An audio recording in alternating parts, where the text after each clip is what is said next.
جو ساری زندگی نافرمانی کر کے اس کو منانے کا خیال آیا، جوانی میں تو بہت اعلیٰ چیز ہے، ساری زندگی وہ کیا کرتا ہے؟ من تقرب الی تلقیتہ من بعید، کوئی تمہارا خصوصی دوست مہمان آئے تو تم باہر نکل کے ویلکم کرتے ہو۔ ہم لوگ ملنے آئے تو اپنے کمرے میں ہی، لیکن کوئی خصوصی پتہ چلے تو بھاگتے ہو، جلدی سے جا کر دروازے پر کھڑے ہو تو گاڑی کا دروازہ کھول دو، پھر ساتھ لے کر آتے ہو۔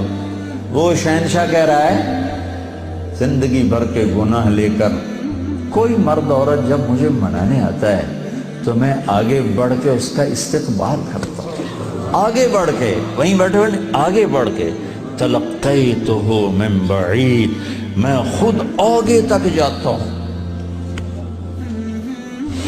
اسے ساتھ لے کے۔ آگے کب سے تیرا انتظار تھا، اللہ کو کیا ضرورت کسی کی؟ ایک مرد عورت توبہ کر لے تو ساتوں آسمان پہ لائٹیں لگ جاتی، ساتوں آسمان میں لائٹیں۔ وہ کہتے ہیں یہ کیا چکر ہے؟ تو اللہ کی طرف سے اعلان ہوتا ہے ایک اللہ کے بندی نے توبہ کی ہے، اس کی خوشی میں یہ سب روشنی ہے۔ اب شادیوں میں نہیں لائٹیں لگاتے، تو میرا اللہ اتنا خوش ہوتا ہے کہ ساتوں آسمان پہ روشنیاں۔ من تقرب الی تلقیتہ من بعید، جو مجھے راضی کرنے کے لیے، توبہ کرنے کے لیے آتا ہے، میں آگے بڑھ کے اس کا استقبال کرتا ہوں۔ ومن اعرض عنی، اور جو نہیں آتا اس کے ساتھ کیا کرتا ہوں؟ نادیتہ عن قریب، اس کے پاس میں خود چلا جاتا ہوں، آجا مجھے منا لے، آجا مجھے منا لے۔ اولک ربنا غیر، کوئی میرے جیسا اور رب ہے؟ کوئی میرے جیسا اور رب ہے؟ یہ ساری باتوں کے بعد اب اس آیت پہ غور کرو، جو میرا اللہ گلہ کر رہا ہے، ما قدر اللہ حق قدرہ، میرے بندو تم نے میری قدر نہیں کی۔ بھائی بہنوں، اپنے اللہ سے صلح کرو۔ یا ایہا الانسان ما غرک بربک الکریم الذی خلقک فسواک فعدلک فی ای صورت ما شاء رکبک۔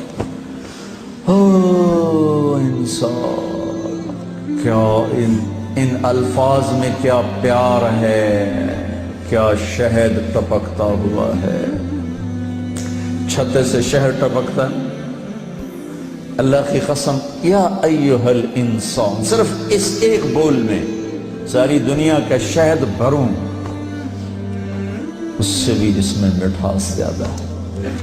اور پھر یہاں یا ابن آدم یا ایہا الانسان، خطاب ایمان والوں سے نہیں ہے، تقوی والوں سے نہیں ہے، اے انسان، انسان، انسان۔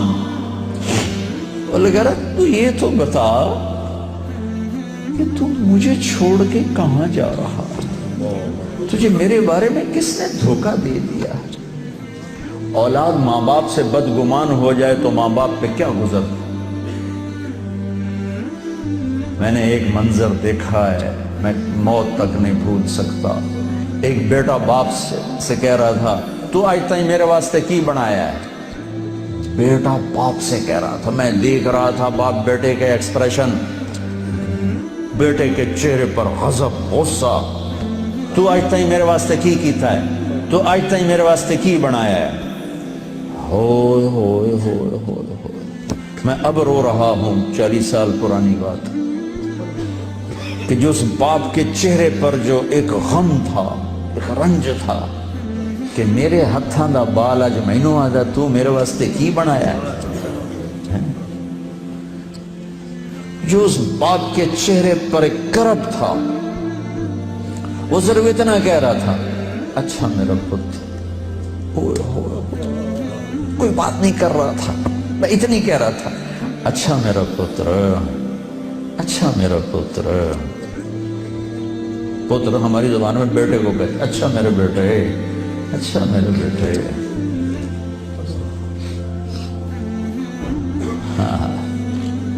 یہ یا ایھا الانسان میں اللہ یہ کہہ رہا ہے میرا بندہ میرے بارے میں دھوکہ کھا گیا، میرے بارے میں بدگمان ہو گیا، کیا ہو گیا؟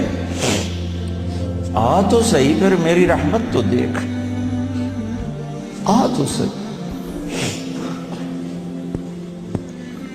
حضرت عمر رضی اللہ عنہ کے زمانے میں ایک شخص گویہ تھا، وہ ایک تارا ہوتا تھا، وہ بجا بجا کے نا اپنی روٹی کماتا تھا، بوڑھا ہو گیا، آواز ختم ہو گئی، فاقے آ گیا، تو گانا بجانا کوئی اچھا کام تو ہے نہیں، تو گیا جنت البقیع میں، تو کہنے لگا یا اللہ جب آواز تھی تو لوگ سنتے تھے، روٹی بھی چلتی تھی، آواز گئی تو روٹی بھی گئی، اب اس بڑھاپے میں کہاں جاؤں؟ اللہ کو میرے رزق کا انتظام فرما، مجھے معاف فرما۔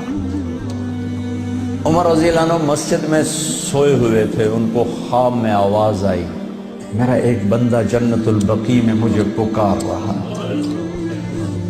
کس کو آواز آئی؟ عمر۔ کس کے بارے میں؟ گانے والا۔ عمر رضی اللہ عنہ ننگے پاؤں دوڑے، ننگے سر، پتہ نہیں کون ابدال بیٹھا ہے وہاں پکارنے والا، جو دوڑے ہوئے اندر آئے تو قدموں کی آہٹ،